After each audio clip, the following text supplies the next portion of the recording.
नमस्कार दोस्तों। आज हम बात करेंगे चीन और पाकिस्तान के बीच बनती जा रही नौसैनिक साझेदारी यानी कि चाइना पाकिस्तान नोवेल अलायंस के बारे में।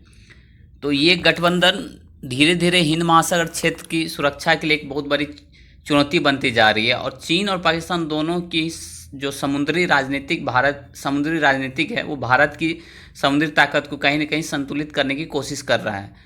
चीन का जो अपना जो बेल्ट एंड रोड इनिशिएटिव के तहत पाकिस्तान में निवेश करना हुआ, खासकर समुद्री बंदरगाहों के जो पोर्ट है उसके विकास में काम करना, वहीं पाकिस्तान चीन की सैन्य तकनीकी हुआ, जो वेपन हुआ, हथियार हुआ, समुद्री जो भी संरचना हुआ उसको मजबूती से चीन जो पाकिस्तान को दे रहा है। तो इस गठबंधन से जो हिंद महासागर में शक्ति संतुलन बदल सकता है और भारत को अपनी समुद्री सीमाओं की रक्षा के लिए राजनीतिक रणनीति अपनानी पड़ेगी। तो क्या चीन पाकिस्तान मिलकर भारत को समुद्र में घेर रहा है? इस प्रस्तुति में हम देखेंगे कि कैसे चीन और पाकिस्तान ने अपनी नौसेना सहयोग को बढ़ाया है, विशेष रूप से ग्वादार और सीपेक बंदरगाहों के संदर्भ में। तो इसके अलावा हम भारत के व्यापार मार्ग पर पड़ने वाले जो भी खतरे हुआ या भारतीय नौसेना पर क्या क्या चर्चाएं की जा सकती है, भारतीय नौसेना क्या क्या इसको लेकर के अपने लिए स्ट्रेटेजिक प्लान किया है, तो उसके बारे में हम लोग चर्चा करेंगे। तो चलिए पहले हम लोग जानते हैं ग्वादार एंड सीपेक पोर्ट जो है उसका क्या क्या स्ट्रेटेजिक मिलिट्री हब है। तो अब बात करते हैं पाकिस्तान ग्वादार पोर्ट और चीन पाकिस्तान आर्थिक गलियारे यानी सीपेक के बंदरगाहों के। ग्वादार अरब सागर के किनारे स्थित एक बहुत गहरा समझिए कि एक खुद से बना हुआ एक बंदरगाह है जो चीन के लिए मध्य पूर्व और अफ्रीका और चाहे यूरोप हुआ वहां तक पहुंचने के लिए बहुत ही महत्वपूर्ण रास्ता है, बहुत ही इजी रास्ता बना देता है। तो चीन ने ग्वादार पोर्ट में भारी निवेश किया है। ये बंदरगाह सिर्फ व्यापार के लिए नहीं बल्कि सैन्य उपयोग के लिए भी महत्वपूर्ण है। यहाँ जहाज़ों के लिए ईंधन, चाहे फिर उसका मरम्मत करना हो या जो सर्विसिंग है वो हो गया, या फिर सैन्य रसद की सुविधा विकसित की जा सकती है। सीपेक के तहत चीन कराची हुआ चाहे और मारा हुआ अन्य बंदरगाहों में भी निवेश कर रहा है। ये बंदरगाह भारत के समुद्री हितों को चुनौती देने वाले राजनीतिक केंद्र बन सकता है। अगर चीन को यहाँ अस्थायी सैन्य उपस्थिति मिलती है तो भारत की पश्चिमी समुद्री सीमा पर दबाव बढ़ सकता है।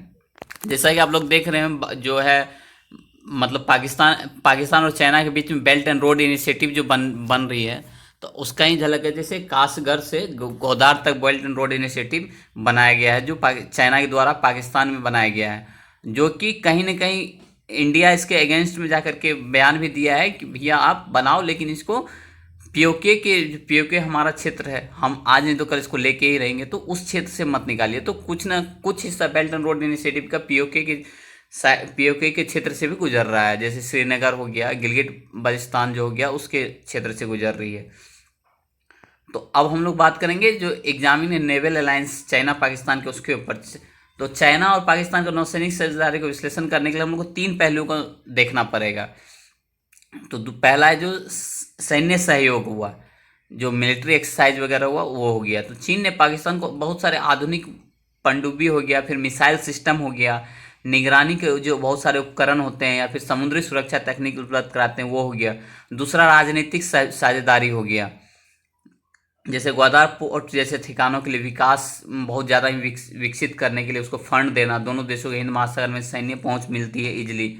तीसरा हो गया समुद्र व्यापार और ऊर्जा मार्ग जो है तो उसको आगे बढ़ाना। तो मध्य पूर्व से चीन तक ऊर्जा आपूर्ति के रास्ते सुरक्षित रखने के लिए साझेदारी आवश्यक मानी जा रही है। इसके अलावा चीन का जो नौसेना हो गया और पाकिस्तान का नौसेना हो गया उसके बीच में एक जो युद्ध अभ्यास होते हैं वो प्लेन नाम की एक युद्ध अभ्यास होती है। तो वो जो युद्ध अभ्यास है वो खासकर समुद्री डकैतों जो होते हैं उसको रोकने के लिए हो गया या फिर सैन्य ताकत को बढ़ावा देने के लिए हो गया। ये लगातार करता आ रहा है पाकिस्तान और चीन, जिसे भारत के लिए एक साझेदारी समुद्री निगरानी चाहे फिर रक्षा तकनीकी हो गया और रक्षा साझेदारी के लिए दृष्टिकोण से एक बहुत बड़ा खतरा माना जा सकता है। तो अब आगे हम लोग बात करेंगे option for Indian strategic response के बारे में, मतलब क्या क्या इंडिया उसके रिस्पॉन्स में अपने लिए क्या क्या विकास कर रही है उससे बचने के लिए। चीन और पाकिस्तान के नेवल अलायंस से बचने के लिए इंडियन ओशियन में चाहे फिर अरेबियन सी हुआ उसमें क्या क्या अपना स्ट्रेटेजिक प्लान कर रही है। तो जैसे कि आप लोग देख रहे हैं कि चाइना ने ये पाकिस्तान को उसका जो चाइना का 5th जनरेशन फाइटर जेट है J-35 उसको देने की भी बात चाइना ने पाकिस्तान को किया है। और इंडिया के पास अभी 5th जनरेशन के फाइटर जेट तो है नहीं। अमेरिका ने ऑफर किया था F-35, लेकिन इंडिया ने उसे लेने से मना कर दिया है। हमने सुकाई 50 जो है वो रूस का, उसको लेने के लिए थोड़ा बहुत इंटरेस्ट दिखाई है। तो जैसा कि देख रहे हैं कि बांग्लादेश ने भी चाइना के साथ जो मिलिट्री अलायंस है, मतलब मिलिट्री अलायंस टाई करने के लिए अपना इंटरेस्ट जगाई है। जिस तरफ से बांग्लादेश और इंडिया के बीच में भी टेंशन कॉन्फ्लिक्ट स्टार्ट हो गई थी, तो वहाँ की सत्ता परिवर्तन भी हो गई है बांग्लादेश की, तो उसको लेकर के। तो अब हम लोग बात करते हैं इंडिया के पास क्या क्या ऑप्शन है। तो अब सवाल उठता है कि भारत अपनी सुरक्षा को कैसे मजबूत करेगा। तो इसके लिए भी कुछ कुछ रणनीतिक विकल्प है भारत के पास। जैसे समुद्री निगरानी बढ़ाना होगा, भारतीय नौसेना को समुद्र में उपस्थिति बढ़ानी होगी, विशेषकर पश्चिमी तट और अरब सागर में। गठबंधन बनाना होगा, जैसे हो गया फ्रांस हो गया, अमेरिका हो गया, ऑस्ट्रेलिया हो गया, जापान जैसे देशों के साथ समुद्री सहयोग बढ़ाना हो गया, जैसे ब्रिक्स नेशन के साथ हो गया, और सारे भी बहुत सारे जो सहयोगी दल है उसके साथ भारत को आना पड़ेगा। उसको लेकर के इंडियन ओशन में अपनी स्ट्रेटेजिक प्लान करना होगा। फिर तकनीकी विकास हो गया, जैसे स्वदेशी पनडुब्बी, जो ये प्रोजेक्ट 75 के तहत जो हमारे देश में पनडुब्बी बन रही है उसको लेकर के और इंडिया को काम बहुत तेज़ी से करना होगा।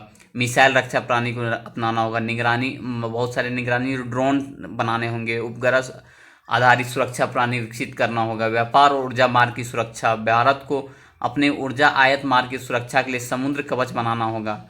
फिर कूटनीतिक चाल चलनी होगी, जैसे चीन और पाकिस्तान की गतिविधियों पर वैश्विक मंच पर ध्यान दिलाकर दबाव बनाना होगा, जैसे यूएन में जा करके, या फिर कोई भी हम लोग इंस्टीट्यूशन में जाते हैं, जो भी वर्ल्ड का इंस्टीट्यूशन है जैसे यूएन हो गया, तो वहाँ पे हम लोग जा करके इस चीज़ को हमेशा इस आवाज़ को उठाना होगा कि भारत और चीन किस तरह से अपना गतिविधियों को, मतलब इंडियन ओशन में हमारे हित को प्रभावित कर रहा है। तो उसके बाद हम लोग बात करेंगे इंडियन नेवल रिस्पॉन्स के बारे में। भारत ने पहले ही कुछ महत्वपूर्ण कदम उठा चुके हैं इसको टैकल करने के लिए। फिर चाहे इंडियन ओशियन रिम एसोसिएशन हो गया, IORA जैसे मंचों के जरिए समुद्री सहयोग को बढ़ाया जा रहा है भारत के द्वारा। फिर क्वाड हो गया, भारत, अमेरिका, जापान, ऑस्ट्रेलिया जैसे तकनीकी गठबंधनों के तहत समुद्र सुरक्षा और तकनीकी सहयोग मजबूत हो रहा है। भारत ने प्रोजेक्ट सीबर्ड चलाया हुआ है, अरिहंत क्लास न्यूक्लियर सबमरीन को बना लिया गया है। P-8I मैरीटाइम पेट्रोल एयरक्राफ्ट जैसे आधुनिक युद्धकरण उपकरणों का विकास करना शुरू कर दिया है। कोस्टल रडार नेटवर्क बनाना चालू कर दिया है। इंटेलिजेंस शेयरिंग सिस्टम को समुद्र में रखा है, जो कि निगरानी तेज कर सकता है हमारे देखरेख करने के लिए। साथ ही भारत ऊर्जा आपूर्ति के वैकल्पिक मार्ग की तलाश कर रहा है, ताकि चीन पाकिस्तान के नियंत्रण वाले रास्तों पर निर्भरता कम की जा सकती है। भारत की समुद्री नीति अब सिर्फ रक्षा तक सीमित नहीं रही है, बल्कि आर्थिक सुरक्षा, कूटनीतिक संतुलन और तकनीकी आत्मनिर्भरता को भी मतलब फर्स्ट पोजीशन पे रख रही है। तो दोस्तों आपको तो और इंडिया ने इंडो पैसिफिक जो है उसको भी लेकर के चली है, जो कि बहुत सारे वर्ल्ड यही मानते हैं कि पैसिफिक इंडियन ओशन जो वो खासकर इंडिया ही उसकी देखरेख कर रहा है। और इसलिए वजह से भी USA ने भी अपना इंटरेस्ट दिखाया है कि हाँ, उस इंडो पैसिफिक में इंडिया का महत्व बहुत ज़्यादा इंपॉर्टेंट रखती है। इसलिए जो भी कंट्री है वो इंडिया को टैकल करने के लिए, या फिर इंडिया को as a alliance, as a friend हमेशा माना है कि इंडियन ओशन में इंडिया से दोस्ती करके रखना है, तो ही इंडियन ओशन पे अपना अधिकार जमा सकते हैं।